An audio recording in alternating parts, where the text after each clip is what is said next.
കയറിന്റെയും കശുവണ്ടിയുടെയും മത്സ്യത്തിന്റെയും നാടാണ് കൊല്ലം. കയറുപിരിക്കുന്ന തൊഴിലാളിയുടെയും കശുവണ്ടി തല്ലുന്ന തൊഴിലാളികളുടെയും വിയർപ്പും ഉപ്പുരസവും തീർത്ത മണ്ണിന്റെ പേരാണ് കൊല്ലം. സ്വർണ്ണ നിറമുള്ള മണലും നീല വിരിച്ച കടലും കൈകോർക്കുന്ന ബീച്ചുള്ള കൊല്ലത്തിന്റെ രാഷ്ട്രീയം എന്നും കേരളത്തിന്റെ തീരുമാനക്കളരിയിലെ ഒന്ന് തന്നെയാണ്. 3 ലോക്സഭാ മണ്ഡലങ്ങൾ സ്നേഹപൂർവ്വം തലോടുന്ന അപൂർവം ജില്ലകളിൽ ഒന്നാണ് കൊല്ലം ജില്ല. ആലപ്പുഴയും കൊല്ലവും പിന്നെ മാവേലിക്കരയും. അതായത് ജില്ലയ്ക്ക് വേണ്ടി സംസാരിക്കാൻ UDFന്റെ 3 MP-മാരായ KC വേണുഗോപാൽ, NK പ്രേമചന്ദ്രൻ, കൊടിക്കുന്നിൽ സുരേഷ് എന്നിവരുണ്ടെന്ന് സാരം. പക്ഷെ ഈ 11 മണ്ഡലങ്ങളിൽ UDF ഇപ്പോഴത്തെ നിയമസഭയിൽ ഉള്ളത് കേവലം 2 പ്രതിനിധികളാണ്. കരുനാഗപ്പള്ളിയിൽ ശ്രീ CR മഹേഷും കുണ്ടറയിൽ ശ്രീ PC വിഷ്ണുനാഥും. കേരളത്തിൽ ഏറ്റവും കൂടുതൽ ഘടകകക്ഷികൾ 2 മുന്നണികളുമായി മത്സരിക്കുന്ന ഒരു ജില്ല എന്ന പ്രത്യേകതയും കൊല്ലത്തിനുണ്ട്. CPM, CPI, Kerala Congress B, RSPയുടെ 2 വിഭാഗങ്ങൾ, നേരത്തെ JSS, മുസ്ലിം ലീഗ് തുടങ്ങി ഒട്ടുമിക്ക രാഷ്ട്രീയ പാർട്ടികളും കൊല്ലത്ത് വിധി തേടുന്നവരാണ്.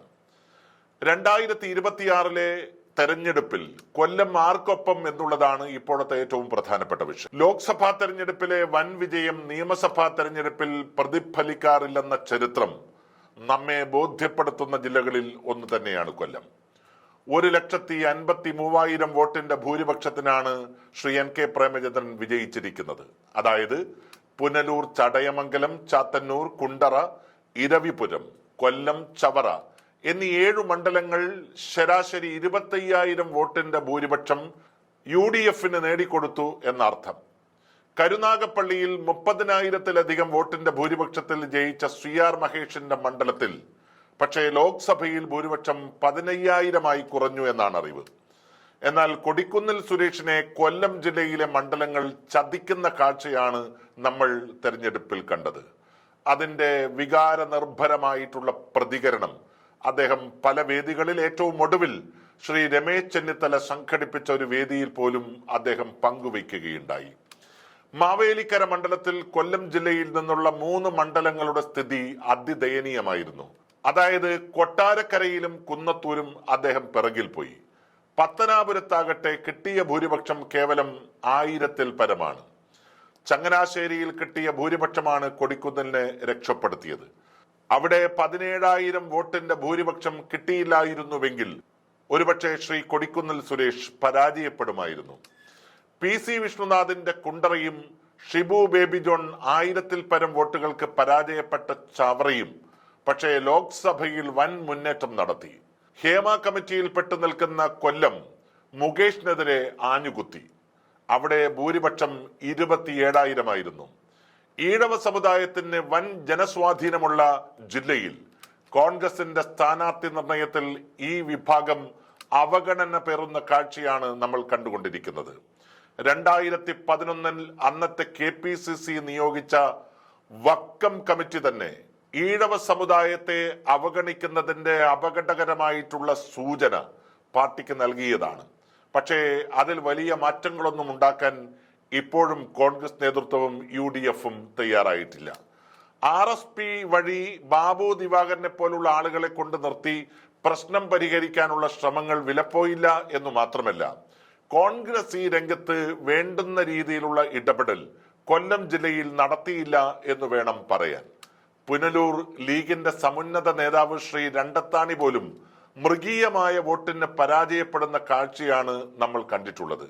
ചുരുക്കി പറഞ്ഞാൽ ലീഗിന് പറ്റുന്ന ഒരു ജില്ലയല്ല കൊല്ലം ജില്ല. കൊല്ലം ജില്ലയിലെ സീറ്റ് അവർ ഉപേക്ഷിച്ച് മറ്റേതെങ്കിലും ലീഗിന് പ്രാമുഖ്യമുള്ള ജില്ലയിലേക്ക് പോകേണ്ടിയിരിക്കുന്നു എന്നുള്ളതാണ് ഇവിടെ സൂചിപ്പിക്കേണ്ട ഏറ്റവും പ്രസ്താവ്യമായിട്ടുള്ള കാര്യം. ഇരവിപുരത്ത് ശക്തനായ ഒരാൾ കോൺഗ്രസ് സ്ഥാനാർത്ഥിയായി മത്സരിച്ചാൽ വിജയിക്കാൻ സാധിക്കും എന്നുള്ളത് ഉറപ്പാണ്.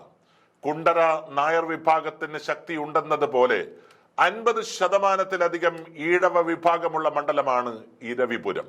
ബിന്ദു കൃഷ്ണയെ പോലെ സംഘടനാ രംഗത്ത് നിറഞ്ഞു നിൽക്കുന്ന ഒരാൾക്ക് പുതിയ കാലാവസ്ഥയിൽ വിജയിച്ചു വരാൻ കഴിയുന്ന അടിപൊളി മണ്ഡലമാണ് ഇരവിപുരം. നിയമസഭയിൽ 25,000 വോട്ടിന് പരാജയപ്പെട്ട ഈ മണ്ഡലത്തിൽ 25,000 വോട്ടിന്റെ ഭൂരിപക്ഷം ലോക്സഭയിലുണ്ടായി എന്ന് പറയുന്നത് ചില്ലറ കാര്യമല്ല. മറ്റൊരു പ്രധാനപ്പെട്ട മണ്ഡലം കൊല്ലം തന്നെയാണ്. കൊല്ലം മണ്ഡലത്തിൽ കഴിഞ്ഞ തവണ ചെറിയ വോട്ടിന് ബിന്ദു കൃഷ്ണ പരാജയപ്പെട്ട സ്ഥലമാണ്. പുതിയ സാഹചര്യത്തിൽ അവിടെ ആര് മത്സരിക്കും എന്നുള്ളത് വളരെ പ്രധാനപ്പെട്ട വിഷയമാണ്. അവിടെ തീപ്പൊരി നേതാവായിരുന്ന ഒരു കാലഘട്ടത്തിൽ കേരളമാകെ സിംഹഗർജനമായി നിറഞ്ഞു നിന്നിരുന്ന, ഇന്നും കോൺഗ്രസിന്റെ നേതാക്കന്മാർ അഭിമാനത്തോടു കൂടി കാണുന്ന ഒരു നേതാവുണ്ടായിരുന്നു, ശ്രീ തോപ്പിൽ രവി. ആ തോപ്പിൽ രവിയുടെ മകൻ ശ്രീ സൂരജ് രവി മത്സരിക്കാനുള്ള സാഹചര്യമാണ് ഇപ്പോൾ നിലനിൽക്കുന്നത്.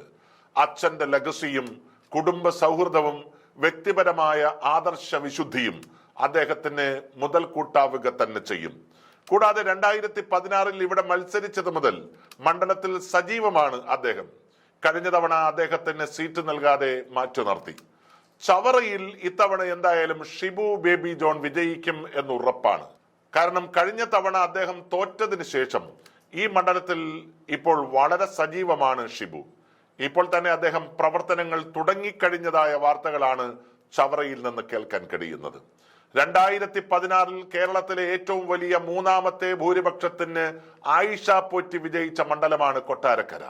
ആർ ബാലകൃഷ്ണപിള്ളയുടെ സ്വന്തം തട്ടകമായ കൊട്ടാരക്കരയിൽ LDF-നുണ്ടായ ഈ ഭൂരിപക്ഷം കേരളത്തെ തന്നെ ഞെട്ടിച്ചതാണ്.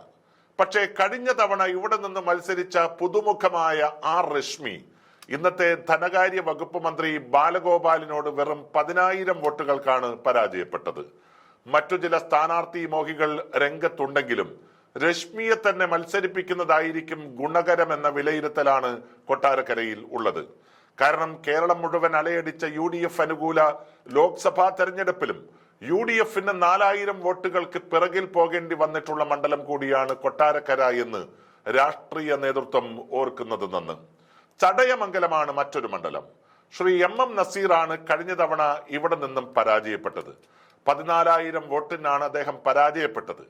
ഇത്തവണ UDF മണ്ഡലമായി മാറും എന്ന പ്രതീക്ഷ 100% ഉറപ്പാണ്. MM ഹസൻ UDF കൺവീനർ, അദ്ദേഹത്തിന്റെ പേരും ഈ മണ്ഡലത്തിൽ ഉയർന്നു കേൾക്കുന്നു. പക്ഷേ നസീർ വളരെ സജീവമായി ഈ മണ്ഡലത്തിൽ കഴിഞ്ഞ വർഷങ്ങളിലെല്ലാം നിലനിന്നു പോരുന്നു എന്നുള്ളത് മണ്ഡലം മാറ്റി നൽകുന്നതിന് പകരം ഇവിടെ തന്നെ അദ്ദേഹത്തിനെ മത്സരിപ്പിക്കുന്നതായിരിക്കും നല്ലത്. പക്ഷെ MM ഹസനെ പോലെ മുതിർന്ന ഒരു കോൺഗ്രസ് നേതാവ് മത്സരിക്കാൻ ആഗ്രഹം പ്രകടിപ്പിച്ചാൽ സ്വാഭാവികമായും നേതൃത്വത്തിന് മറ്റൊരു മറുപടി ഉണ്ടാവില്ല. പത്തനാപുരം ഒരു UDF മണ്ഡലമാണെങ്കിലും ഗണേഷ് കുമാറിന്റെ വ്യക്തിപ്രഭാവം ഈ മണ്ഡലത്തിൽ വേറൊന്ന് തന്നെയാണ്. അദ്ദേഹത്തെ പരാജയപ്പെടുത്തുക എന്നുള്ളത് അത്ര എളുപ്പമുള്ള കാര്യമല്ല. കഴിഞ്ഞ തവണ ശ്രീ ജ്യോതികുമാർ ചാമക്കാലയായിരുന്നു ഇവിടെ മത്സരിച്ചത്.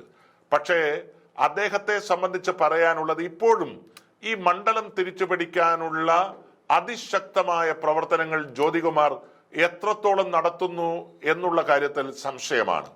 അദ്ദേഹം അവിടെ നടക്കുന്ന ഒട്ടുമിക്ക കോൺഗ്രസ് പരിപാടികളിലും ഐക്യ ജനാധിപത്യ മുന്നണിയുടെ പരിപാടികളിലും സജീവമാണ്. പക്ഷെ ഒരു സ്ഥാനാർത്ഥിക്ക് വിജയിക്കാൻ അത് പോരെന്ന് സ്വയം അനുഭവത്തിലൂടെ മനസ്സിലാക്കിയിട്ടുള്ള ഒരാളാണ് ഞാൻ. അതുകൊണ്ട് ജ്യോതികുമാർ അവിടെ മറ്റു പ്രവർത്തനങ്ങളിലെല്ലാം, അതായത് ജീവകാരുണ്യ പ്രവർത്തനങ്ങൾ ഉൾപ്പെടെയുള്ള മേഖലകളിൽ ഇനി ഒരു വർഷം സജീവമായാൽ ഒരുപക്ഷെ അദ്ദേഹത്തിനെ സ്ഥാനാർത്ഥിയാക്കിയാൽ അവിടെ വിജയിക്കാൻ സാധിക്കും. പക്ഷെ അപ്പോഴും നിലനിൽക്കുന്ന ഒരു പ്രശ്നം ശ്രീ കൊടിക്കുന്നിൽ സുരേഷുമായി അദ്ദേഹത്തിനുള്ള പ്രശ്നങ്ങൾ തന്നെയാണ്. ശ്രീ കൊടിക്കുന്നിൽ സുരേഷ് ലോക്സഭാ തെരഞ്ഞെടുപ്പിൽ പരാജയപ്പെടാനുള്ള കാരണങ്ങളിലൊന്നായി അദ്ദേഹം പല ആളുകളോടും വ്യക്തിപരമായി പറഞ്ഞിട്ടുള്ളത് ജ്യോതികുമാറിന്റെ പേരാണ്. ആ പ്രശ്നം പരിഹരിക്കാൻ തീർച്ചയായും ജ്യോതിക്ക് സാധിക്കണം. അദ്ദേഹത്തിന് തന്നെ പാർട്ടി ചുമതല നൽകി അവിടെ അദ്ദേഹത്തിന്റെ പ്രവർത്തന മേഖല വിന്യസിപ്പിക്കുകയാണ് പാർട്ടി യഥാർത്ഥത്തിൽ ചെയ്യേണ്ടത്. കോൺഗ്രസ് തകർത്തുകളഞ്ഞ മണ്ഡലമാണ് ചാത്തന്നൂർ. മുന്നണി 2 തെരഞ്ഞെടുപ്പുകളിലായി 3-ാം സ്ഥാനത്ത് നിൽക്കുന്ന മണ്ഡലം. പക്ഷേ ലോക്സഭാ തെരഞ്ഞെടുപ്പിൽ വ്യത്യസ്തമായി വിധിയെഴുതുന്ന മണ്ഡലം. കഴിഞ്ഞ തവണ ശ്രീ പീതാംബരക്കുറുപ്പാണ് ഇവിടെ സ്ഥാനാർത്ഥിയായി മത്സരിച്ചത്. ഈ മണ്ഡലത്തിൽ ശക്തനായ ഒരു സ്ഥാനാർത്ഥിയെ കോൺഗ്രസ് കണ്ടെത്തേണ്ടിയിരിക്കുന്നു. സത്യത്തിൽ അങ്ങനെ ഒരു സ്ഥാനാർത്ഥിയെ കൊല്ലത്ത് വളർത്തിക്കൊണ്ടുവരുന്നതിൽ കോൺഗ്രസ് നേതൃത്വം പരാജയമാണ്.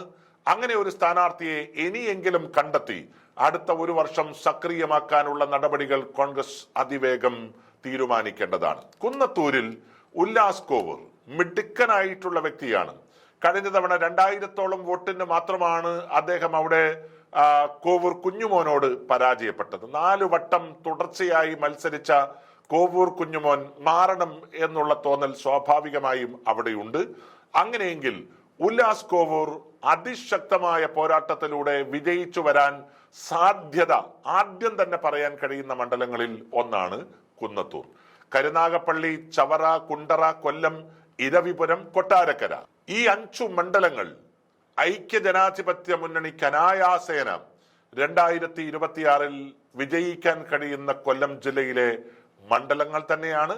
പക്ഷെ നമ്മൾ നേരത്തെ സൂചിപ്പിച്ച ചില പ്രശ്നങ്ങൾ, ചില വിഭാഗങ്ങളോട് കാണിക്കുന്ന കൊള്ളരുതായ്മകൾ, ഇതെല്ലാം പരിഹരിക്കാൻ നേതൃത്വം സ്വാഭാവികമായും മുന്നോട്ട് വരേണ്ടിയിരിക്കുന്നു. കൊല്ലം കണ്ടാൽ ഇല്ലം വേണ്ട എന്ന് പറയുന്നത് പോലെ കൊല്ലത്ത് നിന്ന് വിജയിച്ചവരുണ്ടെങ്കിൽ ഐക്യജനാധിപത്യ മുന്നണിക്ക് ഭരണം ഉറപ്പിക്കാൻ കഴിയുന്ന ഒരു സാഹചര്യം ഇപ്പോൾ നിലനിൽക്കുകയാണ്.